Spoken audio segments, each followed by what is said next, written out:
An update on law and legal system. Evolution of law. Law is a set of rules and regulations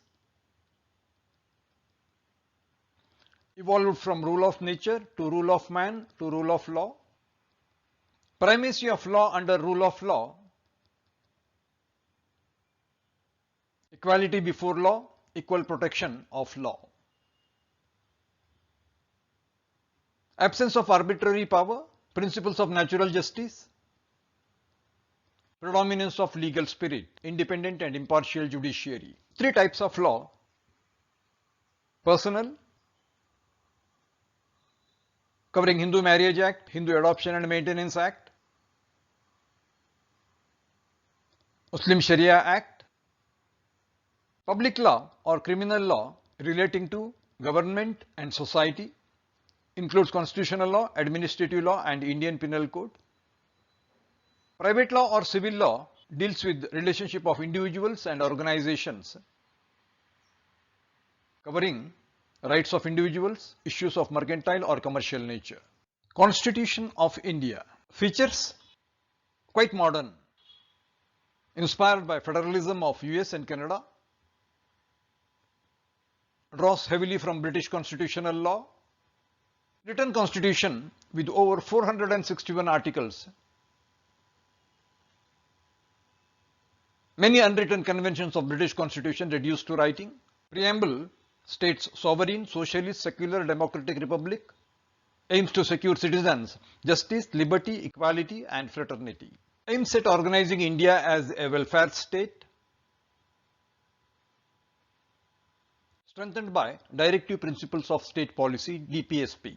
It's a union of states with the parliamentary form of government, vertical distribution and separation of powers between legislature, executive and judiciary. Independent judiciary with Supreme Court at the top and judicial review, a basic feature of Indian Constitution. Fundamental rights. Fundamental rights contained in Article 12 to Article 35. Article 14, right to equality, equal treatment in equal circumstances. Case Air India versus Nargis Mirza. Article 15, no discrimination to access public wells, tanks, places maintained out of public funds, but protection and advancement of women, SC/ST is an exemption. Article 16, equality of opportunity, subject to privileges to SC and ST for upliftment. Case State of Kerala versus N.M. Thomas. Article 17, untouchability prohibited, contravention punishable. Article 18, not to use titles with name as a prefix or suffix, exemption to military and academic titles. Article 19, Clause 1, right to freedom. Subclause A, freedom of speech and expression. Subclause B, freedom of assembly. Subclause C, freedom of association. Subclause D, freedom of movement. And subclause E, freedom of residence to settle. And subclause G, freedom of profession, occupation, trade or business. Subclause F has been deleted in 1978 as right to property is not a fundamental right anymore.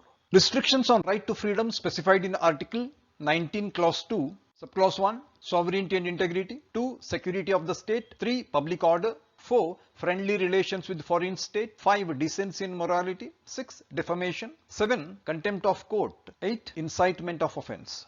Restrictions to be reasonable and subject to judicial review. Case Vijoy Emmanuel versus State of Kerala on singing of national anthem.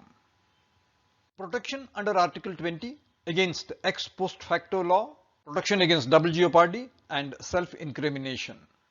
Article 21, protection on life and property, no deprivation except as per procedure established by law, principle of natural justice. Case Olga Tellis versus Bombay Municipal Corporation.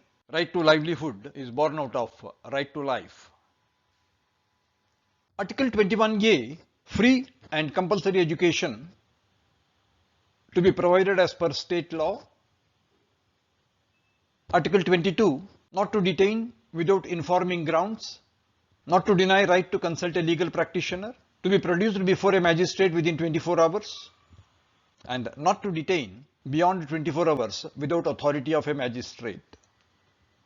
Article 23 prohibits begar traffic in human beings for immoral purposes and forced labor of any kind. Case Bandhuva Mukti Morcha versus Union of India. Article 24 prohibits child labor. Sivakasi match industry is a classic case. Article 25, religious freedom, purely personal, covers rites and ceremonies associated with the religion. Article 26 gives freedom to manage religious affairs, the right not to conflict with the exercise of fundamental rights by others. Article 27 prohibits taxation to promote a religion. However, fee can be charged. Religious instructions prohibited in institutions of public nature. Study permitted, but imparting religious instructions prohibited. Article 29, right to conserve distinct language, script or culture, an absolute right, no reasonable restrictions. Article 30, linguistic or religious minorities can establish and administer educational institutions. Minority means less than 50% of numerical strength available for only citizens. Constitutional remedies under Article 32, Supreme Court to enforce fundamental rights. Even High Courts have parallel powers under Article 226. Supreme Court to declare a law void if it is inconsistent with any fundamental right, and it can issue appropriate orders or directions or writs. Writs comprise habeas corpus, mandamus, prohibition, quo warranto and certiorari. Supreme Court is the protector and guarantor of the fundamental rights. Sources of law. Three sources of law: customs, judicial precedents and legislation. A custom needs to be observed continuously for a long time without interruptions and has to be supported by general public and morality. The significance of custom as a source of law has reduced, particularly after independence. Second source of law, judicial precedent, refers to previously decided judgments of Supreme Court and High Court. This practice is adopted from English system. Judgments of Supreme Court are binding on all courts, but they do not bind Supreme Court itself. High Court decisions are binding on all courts within its jurisdiction. Lower courts follow decisions of High Court of their own state. Two variants of judicial precedent, ratio decidendi and obiter dicta. Ratio decidendi is the reason for the decision which is forming a part of the judgment. It is binding in future cases involving similar questions of law. But obiter dicta is an opinion expressed by the judge and it lacks legal conviction. It is relevant only as an illustration and has got only persuasive value for lower courts. Legislation, the third source of law based on enactments by states. Two variants, primary legislation and subordinate legislation. Primary legislation enacted by parliament or legislature subject to constitutional provisions. Subordinate legislations made by local bodies and also include delegated legislation.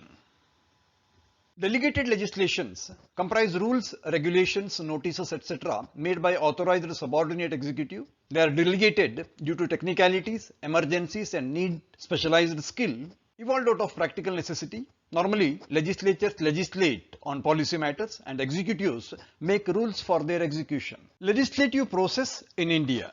Constitution is the primary source of law. Every law to be in line with secularism, socialism and democratic values. It should follow directive principles of state policy. Every law is preceded by a study on cost, benefit and challenges, which is prepared by the ministry consulting interested or affected stakeholders, and a proposal with explanatory note is kept on public domain for over 30 days.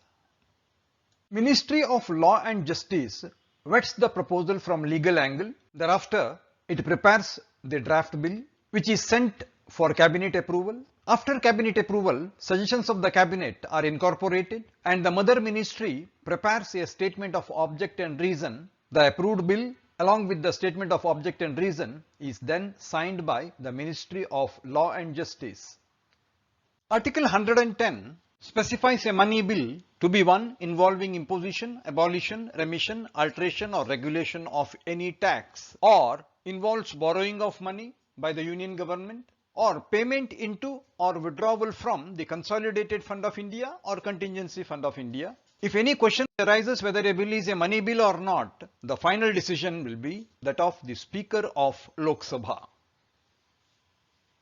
Special procedure in respect of money bills specified in Article 109. A money bill shall not be introduced in Rajya Sabha. After it is passed in Lok Sabha, it shall be transmitted to Rajya Sabha. Rajya Sabha within 14 days shall return the bills to Lok Sabha with its recommendations. If Lok Sabha accepts any of the recommendations, the bill shall be deemed passed with amendments. Otherwise, or if the bill not returned within 14 days, the bill is deemed passed by both houses in the form in which it was passed originally by Lok Sabha without any of the amendments.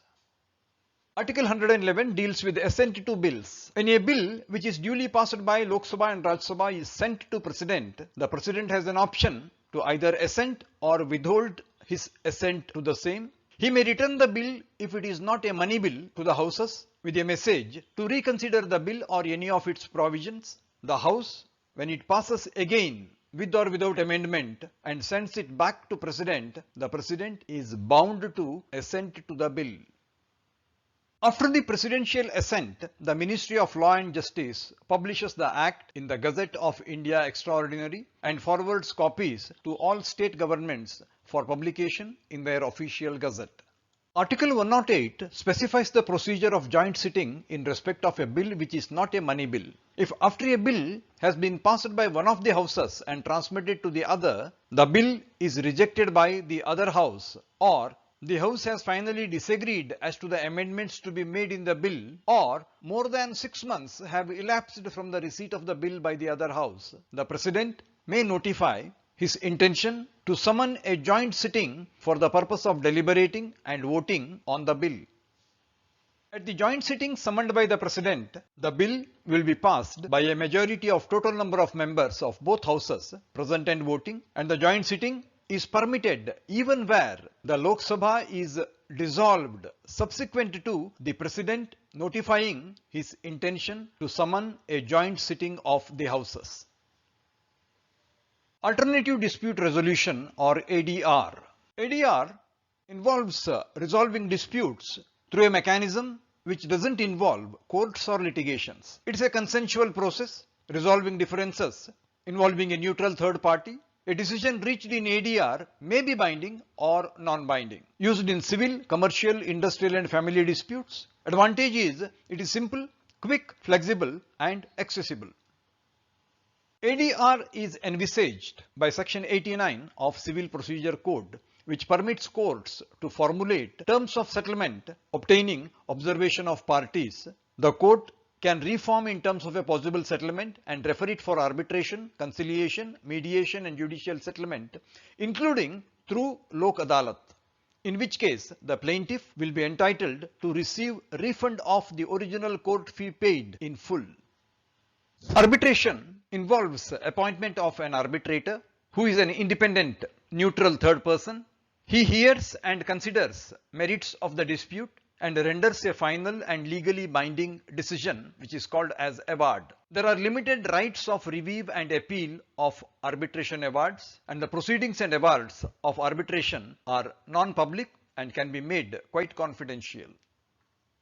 The Arbitration and Conciliation Act 1996 lays down the procedure for arbitration and conciliation. Arbitration agreement can also be in the form of an arbitration clause in a contract. Before submitting the first statement in a suit, a party to arbitration agreement can apply to the judicial authority with a certified copy of the arbitration agreement, and under an arbitration agreement, parties decide the number of arbitrators but not an even number, otherwise it can be a sole arbitrator. Unless agreed otherwise, when there are 3 arbitrators, each appoints one arbitrator. The 2 appointed arbitrators appoint the third who shall act as presiding arbitrator. If there is a failure to appoint within 30 days of request, or third arbitrator not appointed within 30 days, the aggrieved party can request court to make the appointment. In case of sole arbitrator, failure to appoint within 30 days of request by one party, the party can approach court to appoint. Decision of the court shall be final and is not appealable. In a conciliation, parties to a dispute use the services of a trained, qualified, neutral person. Together, they isolate issues, develop options and consider alternatives. They reach a consensual settlement that accommodates their requirement. Conciliation is not bound by rule of procedure and evidence, and conciliation does not result in a binding award. If conciliation proceedings fail, the parties can opt for arbitration. Under mediation, each party meets the expert neutral mediator. They describe the problem and the resolution they desire. Mediator is just a facilitator with the skill and experience necessary to assist. They will have separate and joint meetings to hammer out agreement of both parties. And here the parties want to control the outcome. The final agreement is that of the parties themselves. Section 89 of Civil Procedure Code provides for referring disputes to Lok Adalat. National Legal Services Authorities Act 1987 deals with Lok Adalat.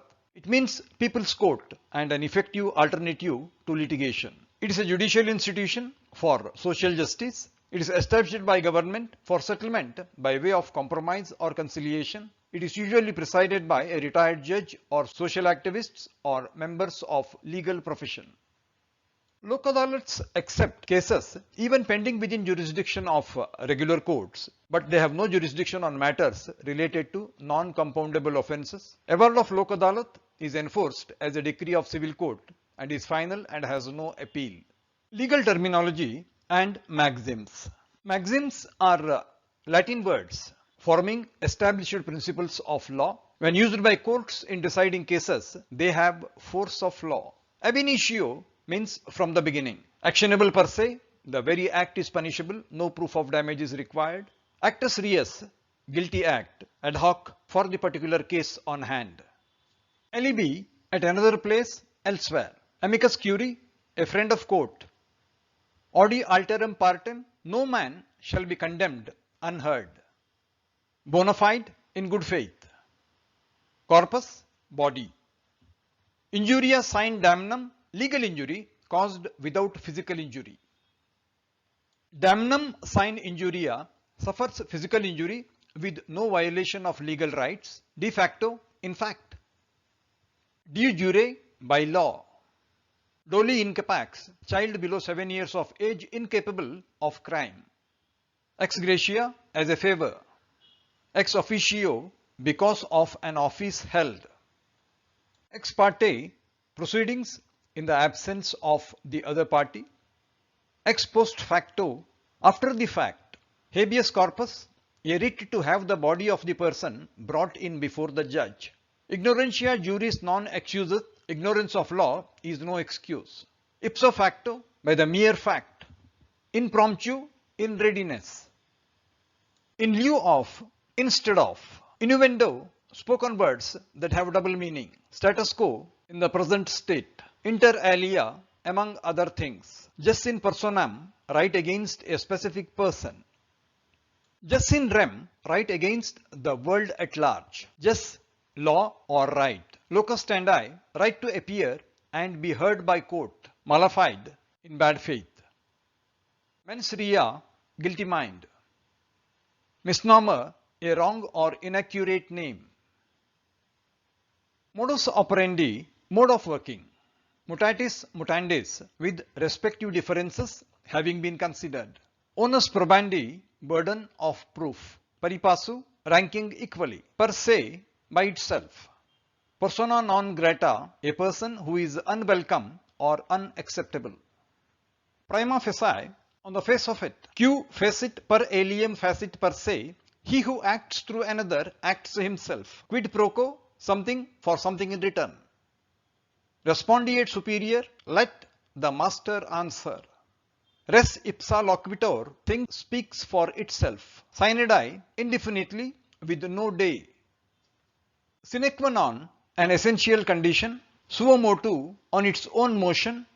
Uberime fidei, utmost good faith. Ubi jus ibi remedium, where there is a right, there is a remedy. Veto, ban order, not to allow something to become law. Vis major, act of God. Volenti non fit injuria, damage suffered by consent, gives no cause of action. Vox populi, voice of the people.